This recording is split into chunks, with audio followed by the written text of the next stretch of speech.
Yo, what is up? Welcome to Commanders Demand. It's your boy Sports PSP. Man, a lot to discuss regarding today's show. Of course, everyone's going to talk. I'm sorry. We're going to definitely talk about Montez Sweat and Chase Young. The trades that transpired yesterday. I'm definitely going to discuss that. Of course, with the predictions for the game. And of course, I got my boy, Undisputed World Champ Pryor, will be on the show discussing all these things. So please stay tuned because Commanders Demand starts right now. You're watching Commanders Demand with your host, Sports PSP, exclusively on the Grid Network.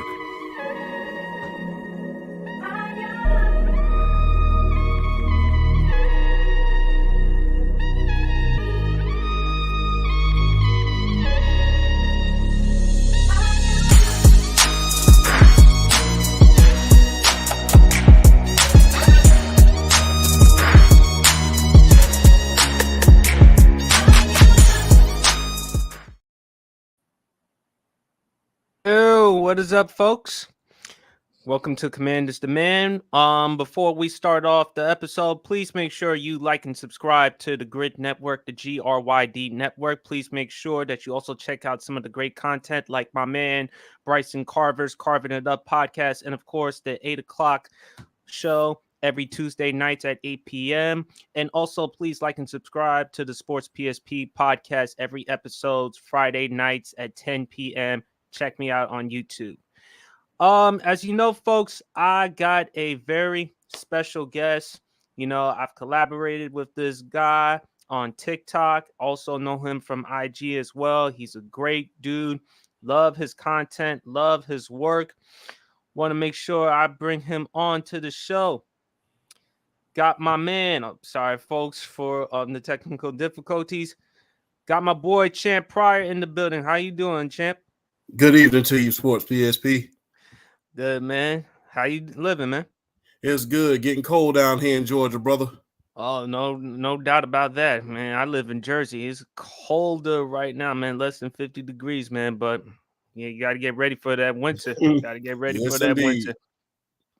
But anyway, man, you and I, we had a long conversation about Chase Young and Montez Sweat. In case if you haven't heard it, Chase Young and Montez Sweat have been traded. Montez Sweat was traded to the Chicago Bears for a second-round pick.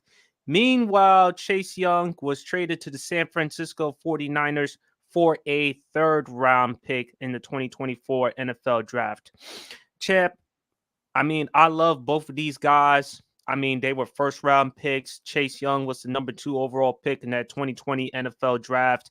Montez Sweat, we drafted him late in the first round. It's really sad for me because, unfortunately, I hate to see these guys go. I wish them nothing but the best. With Montez in Chicago and Chase Young to San Francisco, I think before I give you my opinion, my thoughts on this, look, a trade was going to happen. One of these two or both of these two were going to be let go. I said it before, I would keep Montez Sweat, trade Chase Young. I'm not mad at the Chase Young trade, but letting go of Montez is going to hurt. Now, even though Montez Sweat hasn't made a Pro Bowl in his career, hasn't produced or played like a top-notch defensive end, same thing with Chase Young, the likes of Micah Parsons, TJ Watt, and guys like that. But it's going to be hard to get another good pass rusher. So I hope, and I'm glad for Washington, that they at least get draft picks in return. So it's not like you're losing them for nothing. I think that Washington had to let them go to get draft picks.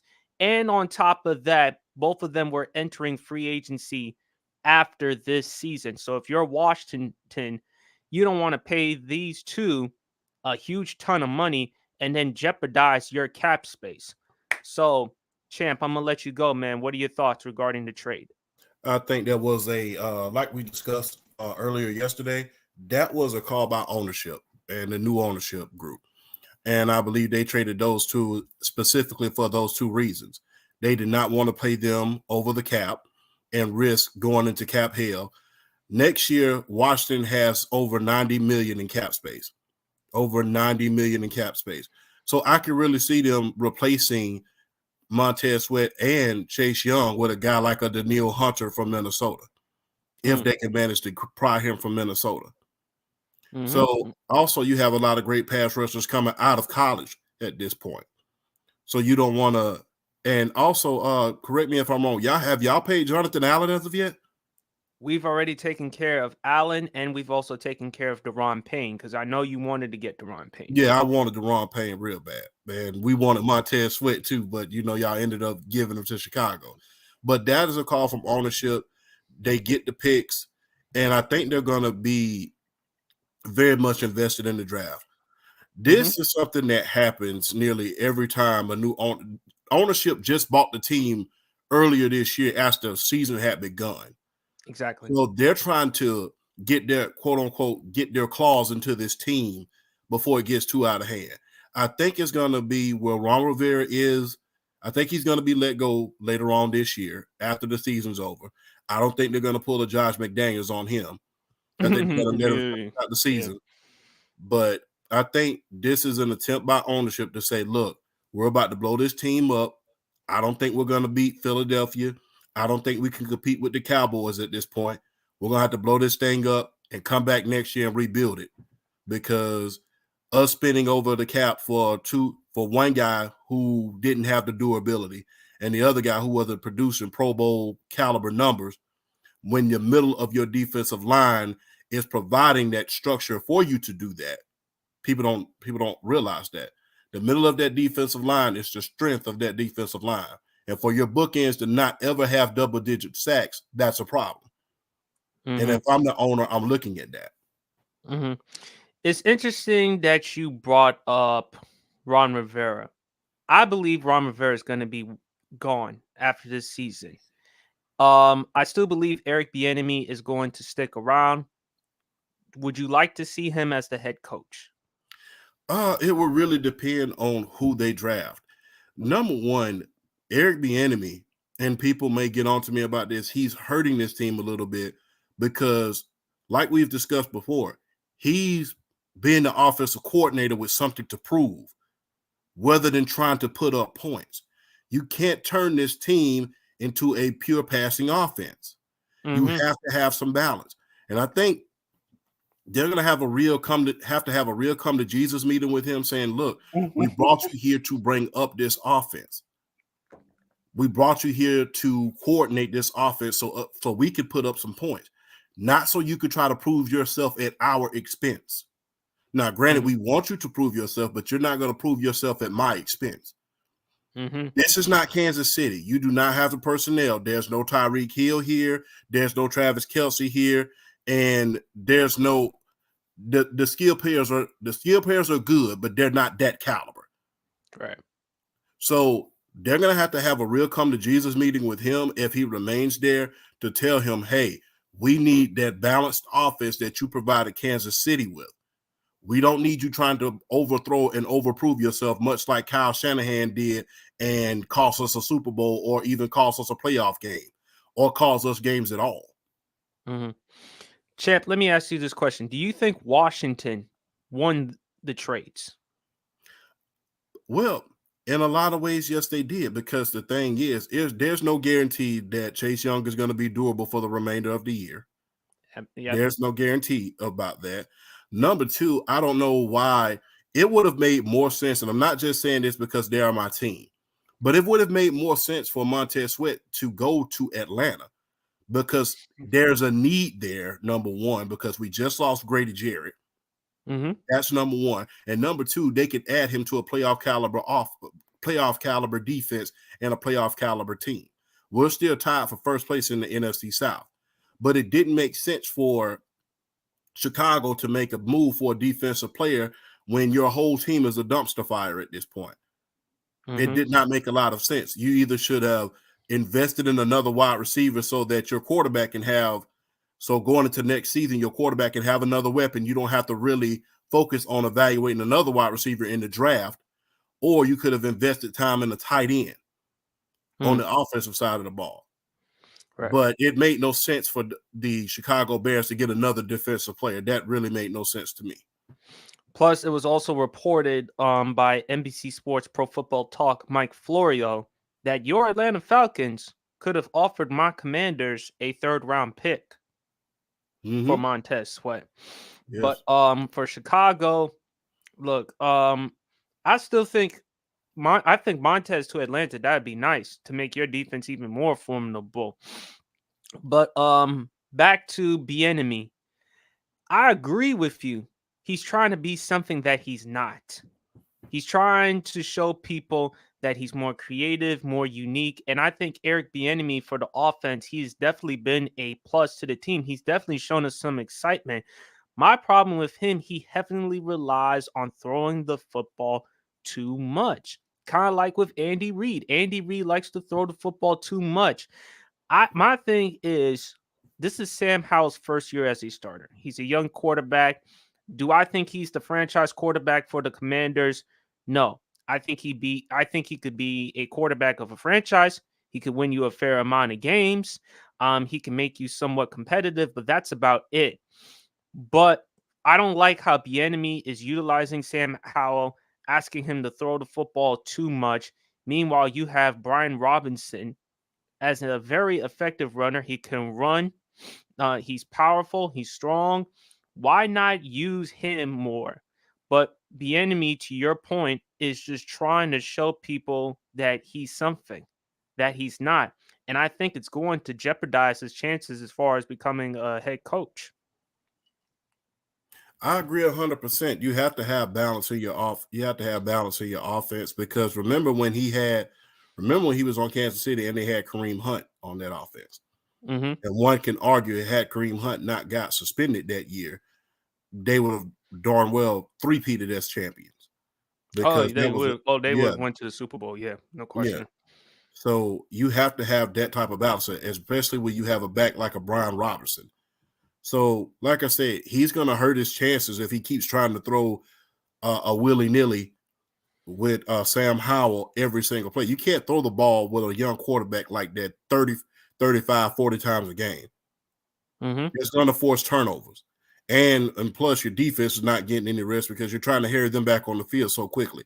Like I said, I think he's just trying to prove I deserve a head coaching job. And he's doing it at the Washington Commanders' expense.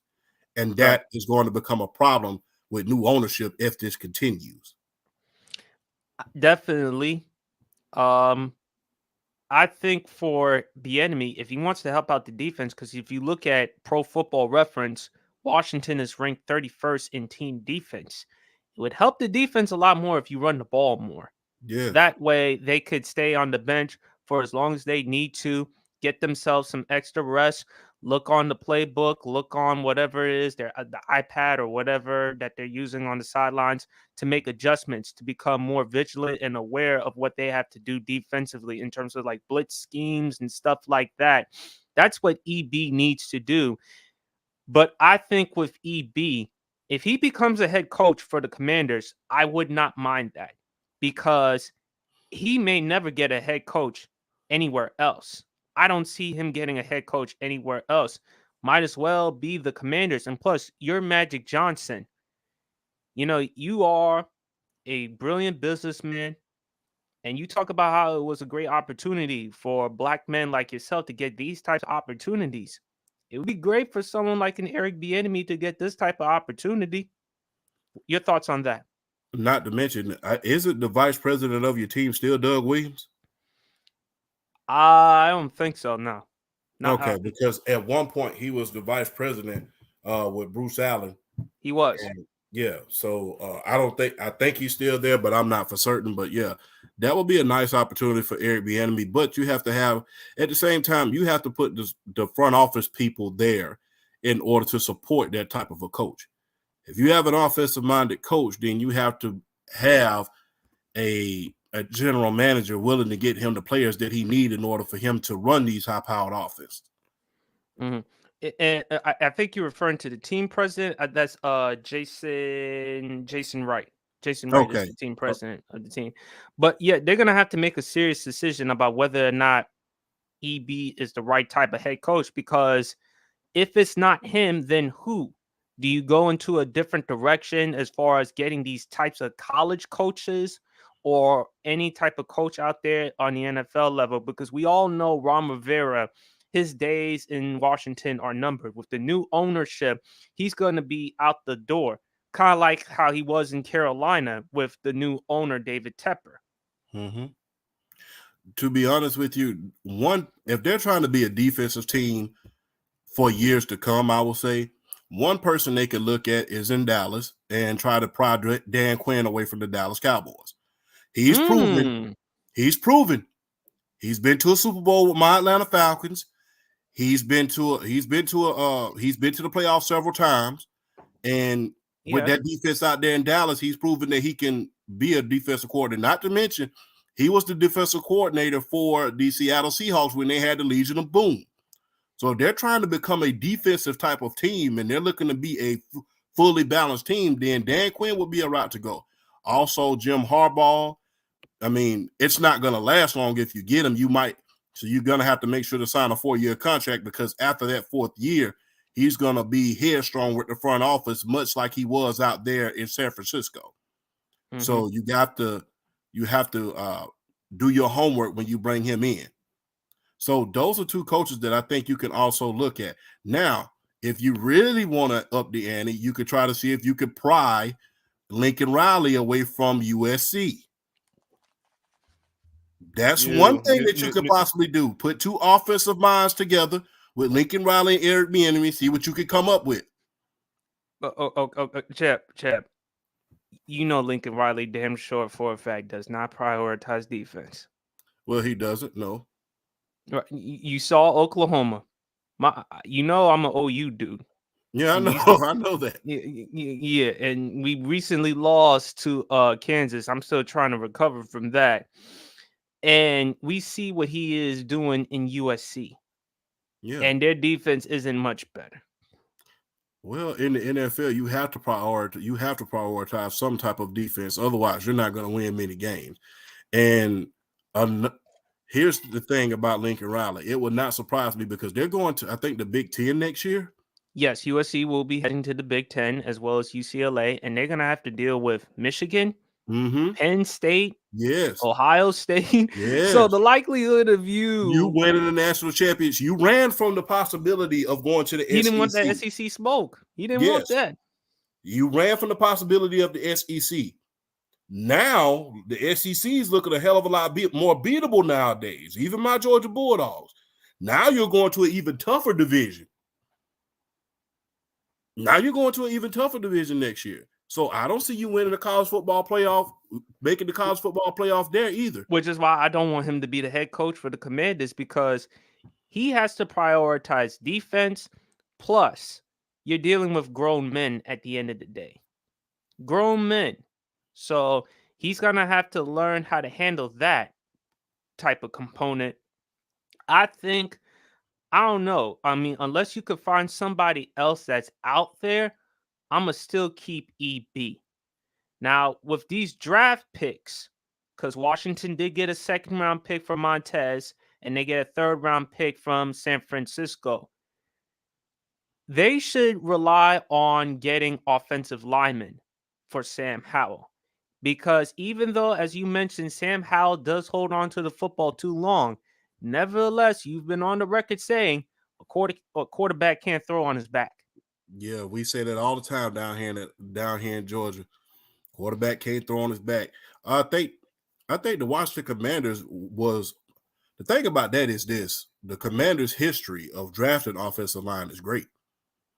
They were the Hogs back then. I mean, they were the Hogs. And I think – didn't y'all draft – y'all was the original – y'all originally drafted Trent Williams.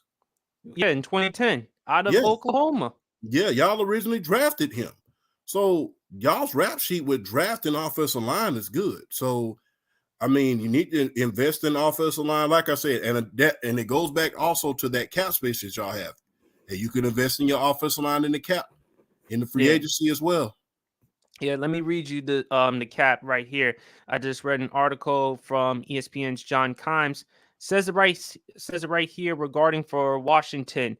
This means it has future assets. Washington now has 3 draft picks among the top 50 in 2024 and 5 in the top 100. The Commanders also have glaring needs along the defensive line and could use help in their back 7 on defense, among other spots. They also have approximately $90 million in salary cap space. They can attack free agency and the draft, from ESPN's John Kimes. So this is big for the Commanders because we save up enough cap space. We know what we're going to do as far as with the draft. We're going to invest on the O-line. I also think that we also need to invest with our DBs because our DBs are getting torched, man. I know last against A.J. Brown, Devontae Smith, and the Philadelphia Eagles, but throughout the season, champ, our DBs are just getting torched. So there are some other areas that we need to address, but for you mentioned about quarterbacks for the draft. Washington may look for a quarterback. You mentioned Michael Penix Jr. You mentioned Bo Nix. For me, I'm gonna still keep Sam Howell for now, only because I like what I've seen so far. He has some promise. Like I said, do I think he's a future franchise quarterback? No. Do I think he's the quarterback that's going to get them to the promised land? No, I don't think Sam Howell is capable of that. What I do see is a very competent quarterback. He could be at best a top 15, top 18 quarterback in the National Football League. I mean, he's got a solid, strong arm. He's more mobile than people actually give him credit for. At 6 feet, 6'1", 225-ish. I mean, he could run. He's tough. He's a competitor. Do you think? But I would like to see Sam Howell in better circumstances, behind a better offensive line. And if he's under a better offensive line, then I have a better way to judge and evaluate him. Now, if he doesn't play well under those circumstances behind a good offensive line, then I need to move on from him because I've seen enough. And you're only going to go as far as your quarterback goes. To that, you say what? Bring in a quarterback through the draft as well. And, hey, open it up to competition. If he wins the competition, then groom that quarterback under him, much like a lot of other teams have done. I mean, people don't realize this. Aaron Rodgers wasn't always a starter. He had to learn behind Brett Favre. He was behind Brett Favre. Steve Young was not always the starter. He had to learn. I mean, there's nothing wrong with bringing in a young quarterback in. I mean, Eli Manning, 2-time Super Bowl winner. He wasn't the starter at first. He was learning behind Kurt Warner. So there's nothing wrong with bringing in your future quarterback to learn Patrick behind Mahomes someone. with Alex Smith. Yes, there's nothing wrong, especially when you have a coach, an offensive coach like an Eric Bieniemy, who has explosive tendencies. So if you put a Michael Penix Jr. with an Eric Bieniemy, or even a Caleb Williams with an Eric Bieniemy, I think that's a fireworks show waiting to happen, especially if you develop it. I don't think teams do a great job. They're trying to I think a lot of teams these days are just trying to throw quarterbacks out there. That's the reason why some of them end up bust, because some of them are really not ready. They're really not ready. So you have to work on them at least for a couple of years in order to make sure that they are the guy. How much faith do you have in Josh Harris and Magic Johnson? Because people talk about Josh Harris, the owner of the Philadelphia 76ers, New Jersey Devils, Magic Johnson, of course. You know, I feel like with Magic, everything he touches, it turns to gold.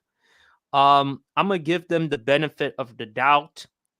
I mean, only time will tell to see what they're trying to go. I hope everything that you're saying, champ, it comes into fruition, because if it doesn't, then I just feel like we're not going anywhere. We're staying exactly where we are under Dan Snyder. And, you know, it seems like to me it's going to be a long time in order to get over or overcome the Dan Snyder days. To that, you say what? Magic Johnson he made the Los Angeles Dodgers. He made them a contender, and he made them champions. Plus, he learned from one of the best owners, arguably in sports history, in Jerry Buss. Jerry Buss. Jerry Buss. He learned from the best general manager in Jerry West. So he has that cachet and he has the background in order to prove, yes, I know how to win. So although this is a new avenue for Magic Johnson, he's he's more hands-on than people are going to give him credit for. He's one on record that said it. He's not one of these stand-by, hands-off owners. So with him being hands-on, they're not going to spend unnecessarily over the cap because Dan Snyder was notorious for that. He was notorious for spending way over the cap and getting players who were flat out useless, i.e. Albert Hainsworth. Yeah. And overspending in the cap. Now, you had to admire him for be willing to take a risk like that. But as far as him getting the right guy in free agency, other than maybe Sean Springs and London Fletcher, a lot of those guys were bust. But with a guy like a Magic Johnson who knows how to spend the money, who knows how to put the money in the right places, I think they're going to be a damn good team pretty soon. Plus, with Magic comes publicity. With Magic comes publicity. Yes. So you cannot buy the type of publicity that you're going to get with a Magic Johnson. Now, I believe the reason why he's not out there in front to start the year is because they just bought the team at the start of the season. It's going to take time. It's going to take time. But once he gets out in front and he gets his feet up under him as an owner, you can best believe that Magic Johnson is going to be out front. Look at what he's doing out there in Los Angeles with the Dodgers. I mean, he stole Freddie Freeman. I mean, literally came out and stole Freddie Freeman right from under my Atlanta Braves' arms. We had him, and he got him signed. Mm-hmm. Granted, they didn't do much this year, but I definitely think it's going to take some time for Magic. Right now, it's his first year as ownership, so I really don't expect much. It's going to take me some time to get over Chase Young and Montez Sweat because, unfortunately, we got a game this upcoming Sunday against the New England Patriots, and I'm going to get into that in just a sec, but it's going to be tough, but eventually I do believe with these draft picks, I think Magic will find a way. I just think offense for the off season, number one is that O-line. Then we got to address the D-line as well, and we definitely got to get a new coach. But there's going to be a lot of things. There's definitely going to be a lot of changes for Washington. Only time will tell to see what they're going to do.